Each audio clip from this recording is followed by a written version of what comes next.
Hi guys, welcome back to This African Perspective. Thank you for stopping by. Okay, so the videos we're going to be checking out today are videos on basically talking about how a lot of working Americans are struggling. And this is not to say it's all working Americans that are struggling. It's actually people working. And in the previous videos that I've done, if you guys have been following my videos and have seen, you'll notice that most of the people that are complaining, both the people who are not working and the ones who are jobless and are searching for jobs, and those who are working are actually struggling in when it comes to their finance, with paying their bills, with actually having good savings. It's a challenge due to the inflation. So it's just the life we're living right now due to the economic condition. Before we get right into this video, I want to give a big shout out to Owens Daniels for $5 super thanks. Thank you so much. Big shout out to you. I appreciate you so much for always supporting this channel. And a big shout out to Mr. Me for $10 super thanks. Thank you so much. I appreciate you. Please make sure you click the like button. It really helps with the algorithm and I appreciate that so much. Subscribe to the channel if you're watching me for the very first time. Let's get right into it. This is what I'm struggling with in America right now in my 20s. Why is everything so expensive? Why am I making more money waitressing than I would make using my college degree? I barely have a life. I have 2 days off and I work Wednesday to Sunday, doubling just to pay my bills. At 22 years old, all of my bills are in my name. I have no help. How are y'all affording housing? In Myrtle Beach, a 1-bedroom apartment is $1,500. Bullshit. Bullshit. How are y'all getting insurance, going to the doctor, getting medicine? And then some of us are trying to be TikTok influencers. Who knows where that's going to get me? Me and my boyfriend are saving, but we barely see each other during the week, and it feels like we're working our asses off for nothing. Do we need to move somewhere for a better job opportunity that we don't know about? Do any of y'all really know what you want to do with your life right now? It is so scary being in America right now. If you can relate to this, if you have any advice, please comment and let me know. It's ridiculous.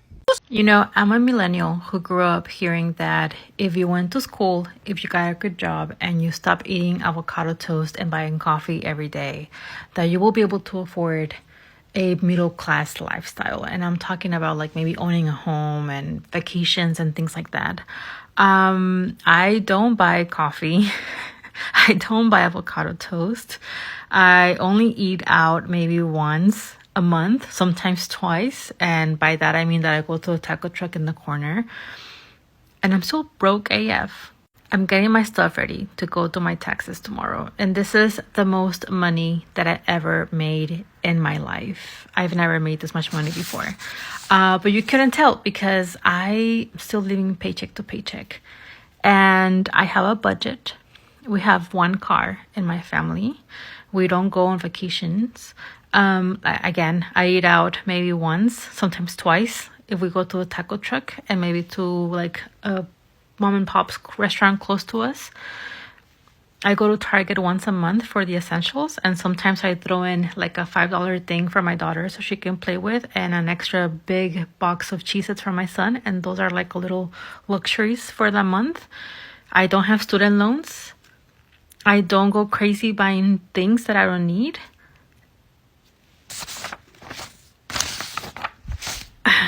It's very frustrating, and I know how to survive with little because I grew up with almost nothing, so I know how to stretch $1. For example, today we ate enfrijoladas because we cut meat out of our grocery budget because we just couldn't afford to buy a bunch of meat. And I'm looking at this and I'm like, I worked a lot this past year to make this much money. And I have nothing to show because I'm feeling just as broke as I did when I was 19 working as a waitress. Okay, rant over. I thought I'd see the day where $100,000 isn't enough in this economy. That's what the news reported.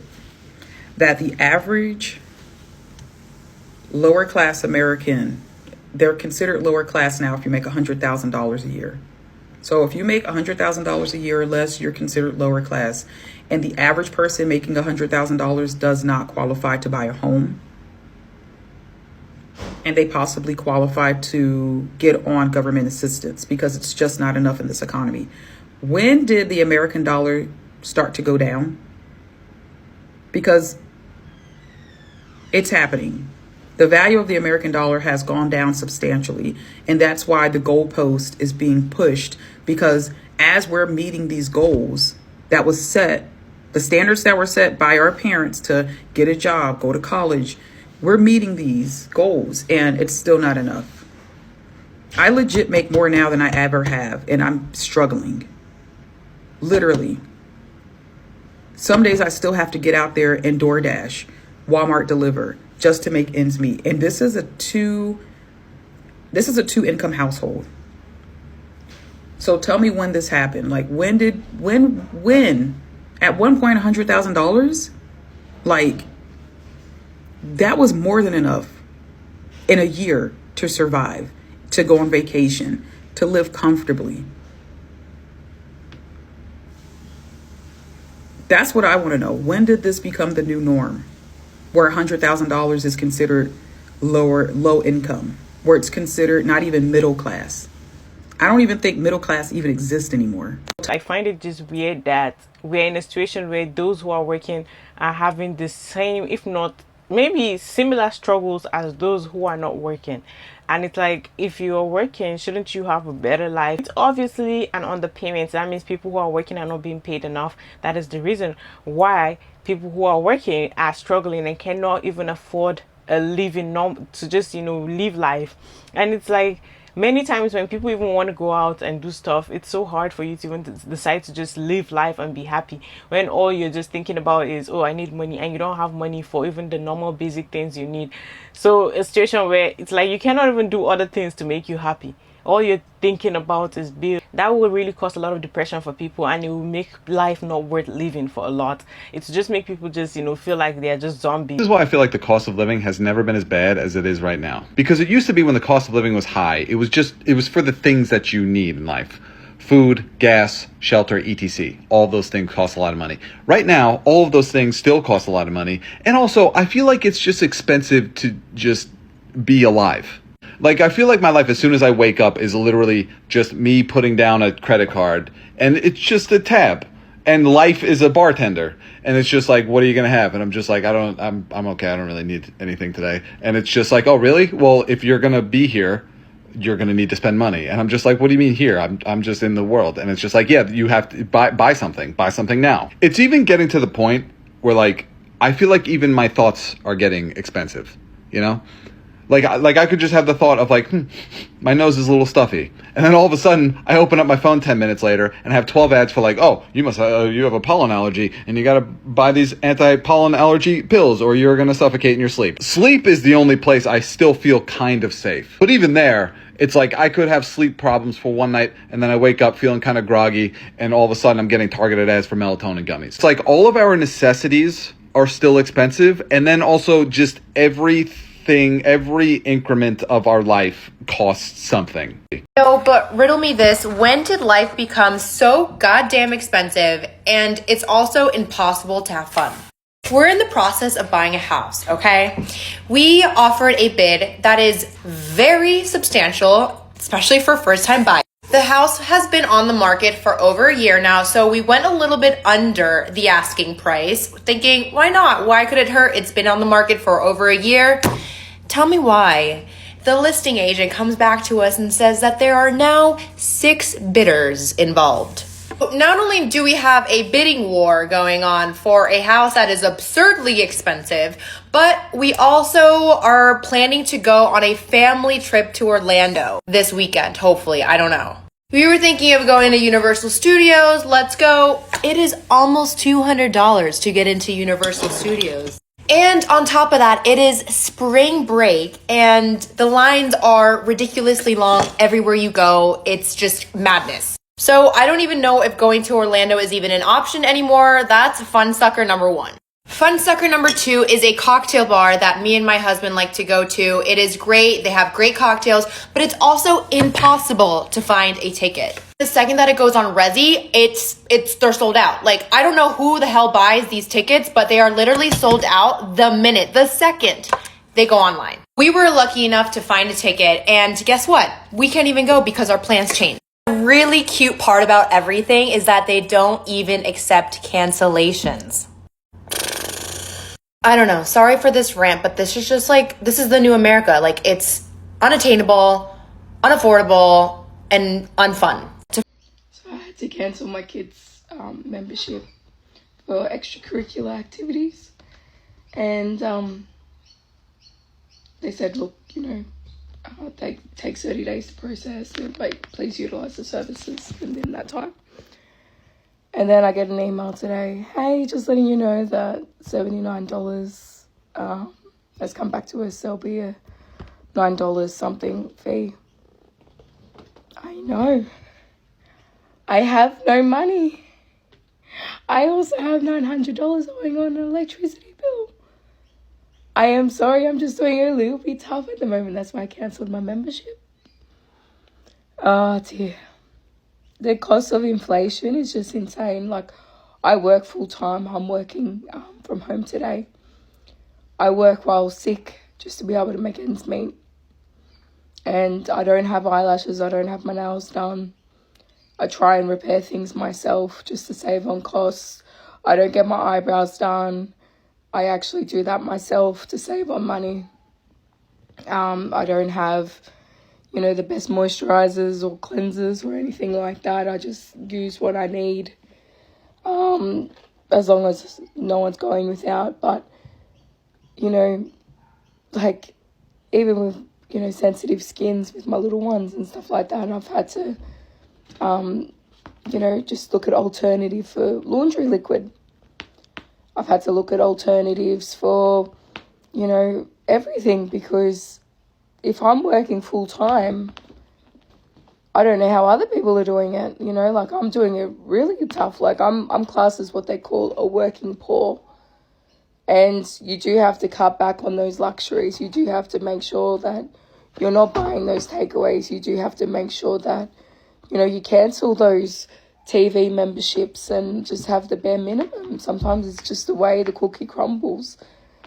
Like, you know, yeah, my account bounced back. Just did it to the childcare too. So, you know, obviously, you know, I'm going to have to make sure that everyone gets paid back when, you know, when I have the money, and or just do some deliveries or something like that after hours work with the kids in the car or something, like, just something to make ends meet. But the thing is, like, I do think that, you know, just a little bit more assistance, you know, for businesses as well as for, you know, taxpayers would be great.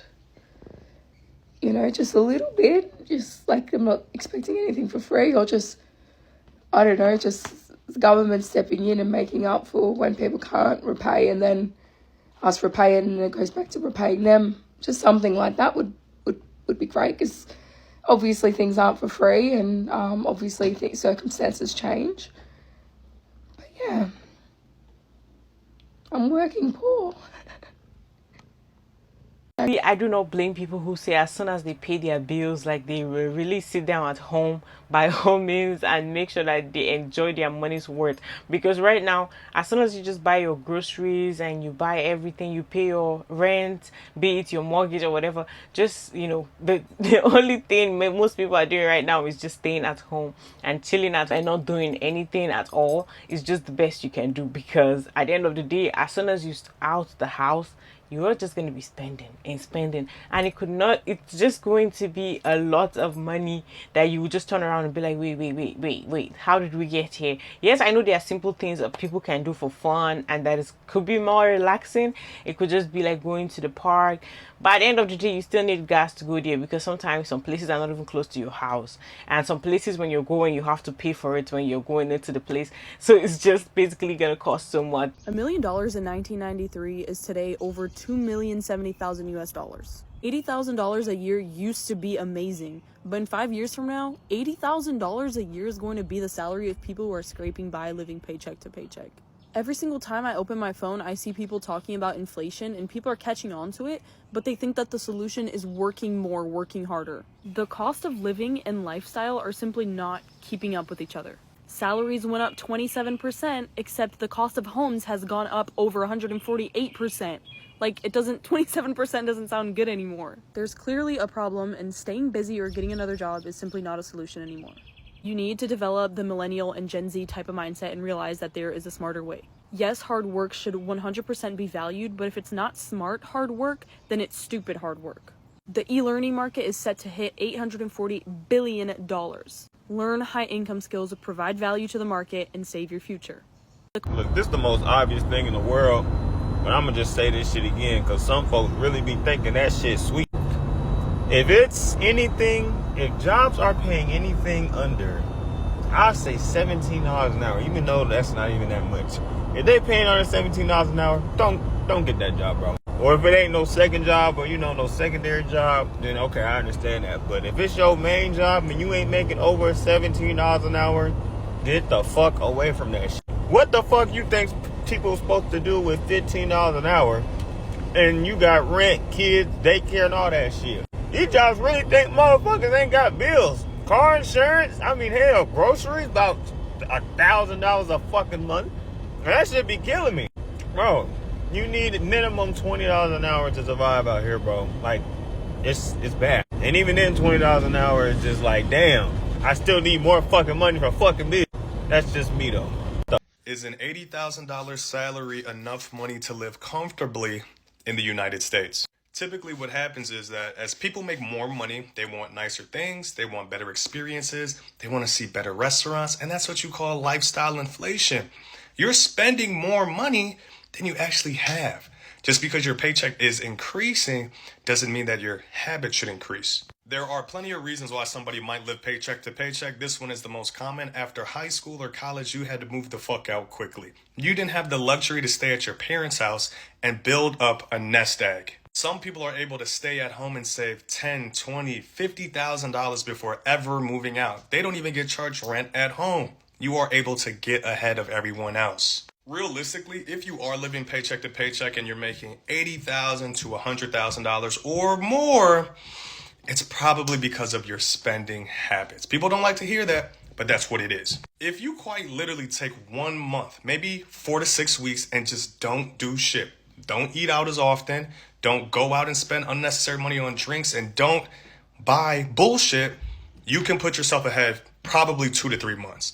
People don't like to hear that, but making anywhere from 80 to 6 figures, $100,000, you shouldn't really be living paycheck to paycheck. For most people, salaries are not going up at all for them. Instead, some people have actually had to go down lower than they used to earn. A lot of people have earned lesser than their earnings. Why there are still some people, not to say, oh, there are people who are not earning more. Some people have they are earning more. They've actually gotten more pay than they used to get. But while some people, honestly, due to maybe, for instance, you left a job, you go to another job, or some jobs might lay people off and start hiring people that will pay lower salaries. So that is just something that happens. Like, as much as we might try to like neglect or act like it's not happening, it's actually happening. These companies really want to be paying lower than usual, and even like seeing that the cost of living is increasing, like every time you purchase stuff, things are actually increasing right before your eyes, and then saying that these companies don't want to pay more. Instead of paying more to at least help with how expensive it is, they are reducing the pay that they're giving people. You want to hire people and pay them so low. Around 70% of Americans are living paycheck to paycheck. Stupid is on parade. I love it when they say a true thing for the wrong reasons. This is classic Dave. Classic Dave Ramsey and the guys like him who want to prey on people in bad straits. He loves to say things like 70% of Americans living paycheck to paycheck. That's true. But Dave is trying to make you believe it's because people are living beyond their means and not because they're not being paid enough. Dave, they're not being paid enough. People don't want to have credit card debt. People don't want to have student loan debt. People don't want to have big car notes, Dave. But people like you and your friends and all those financial services companies, you guys really know how to make sure that people don't make enough money. So they have to rely on guys like you. They have to rely on your friends at the country club, right? They have to rely on that high rate. And then you come by with your big church thing and you call them sinners. You've been lazy. You're not working hard enough. You need to stop going out. You need to stop eating at restaurants. You need to stop going on vacation. You should just work every day. You never once tell them to ask for a higher wage, do you, Dave? You never do. And then you always like to bring up this classic thing that's all the evangelicals do. I used to be a sinner like you, Dave will say, because Dave will bring up his bankruptcy from 1986. And Dave, why did you have a bankruptcy in 1986? Was it because you weren't making enough money? Was it because you weren't being paid enough by your boss and you need to have a credit card because you had medical debt, or because your daughter needed braces, or because your car broke down? No, Dave, it's because you got fucking greedy. You took out $1.2 million in loans on a $4 million portfolio because you were a real estate speculator. You were a home flipper. And then you took that money, and you couldn't pay it back in time. So what'd you do? You declared bankruptcy. The only thing you never tell anyone else to do. You declared bankruptcy. You walked away from your debts. And then when you realized you couldn't get another loan to flip houses, you started flipping people by telling them how not to be broke. And your way to tell them not to be broke, stop spending money. That's all you ever tell them to do. Stop spending money and pay back everybody who owes you. $29 a head you have them pay tickets for that. That wonderful advice. Whole episode of Dave Ramsey on the new pod. This is my new shit posting account. You guys can go ahead and enjoy it. Too many tabs. Look it up on Spotify, iTunes, or wherever else. Here's how I live paycheck to paycheck in New York City as a full-time college student and a full-time worker. Since I make like $800 every 2 weeks, my rent is $600 a month, so I try to save by always walking to work, never paying for the $2.90 fare. I always walk to work and walk back home from work, no matter how late. But since today I work the whole day, most of the time I usually just eat at work because it's free and I don't really have to spend money. But on other days when I like spend on food, I try to buy a big portion so I have leftovers for other days. So basically I went to Costco I think a few days ago, so I bought the pie. It's only $10.99 I think, or 10 something. So I buy these pepperoni pizzas and just freeze them, and when I'm really hungry I just grab one and eat. If I don't need to be spending money on certain places, then I try not to, because I try to save money for rent, and then for college also, and for food. Since my parents don't financially support me in any type of way, I just have to save money on my own. But honestly, I'm about to get kicked out soon because these rent prices are so high for no reason. But that's it. Good night. If there's one thing I will most definitely never understand, it's the fact that I work 7 days a week, 120 hours at least every paycheck, every 2 weeks. And I can't afford groceries, but I don't qualify for food stamps because I work too much, but I don't have enough money for groceries, so what do I do? A lady who actually made a video and was like, wait, that she always feels some type of way when she sees people who have like a 2-income household complaining and saying, oh, like we're struggling, we're living paycheck to paycheck. And she's like, how can you both be complaining and saying, oh, we are struggling, and then unlike people who actually have to pay all their bills alone? And it's like, well, I think it's for this situation, it depends on different cases. Like, it's just, I think people have different problems, they have different situations, it could be like a larger family where it's 2-income household. It could just be different. In this case, there are a lot of people who tell you that honestly, if they can have like someone else to share bills with, it will really help, because two heads are better than one. Why? Because for instance, if you're paying your rent and you have somebody else to like split the rent with, and you have some, like, you guys end up having to, you know, keep some money and save up some money at the end of the day. So that is like really good. I think it just, and also split with groceries and other things, other bills that you guys might have, just splitting it will help. But I don't know for some people's situation, so we cannot like generalize this on everyone. For those who are complaining in 2-income household, because at the end of the day, it's 2 people using all the stuff, the stuff in the house. It's 2 people needing things that is needed in that house, and it's just going to be that some actually have family, they have children, they have they have like a large amount of children that they need to take care of. Sometimes I sit down and I'm wondering, I'm like, a lot of greed that corporations have that most of us are depending on to actually work for and be able to, you know, earn money. I don't really know where this greed is going to take us to. What will be the end result? Where are we heading to with all of this? All I know is right now we are in a extreme struggle type of life with the greed that some people are having. The main people who majority of us are working for, they are having so much greed, and I don't know where it's gonna take us to. Anyways guys, that's it for this video. Thank you for watching this video to the very end. I really appreciate you guys so much. Make sure you click the like button, subscribe to the channel if you're new here and you're watching me for the very first time. Don't forget to leave your thoughts in the comment section down below. I'll see you on the next one. Bye.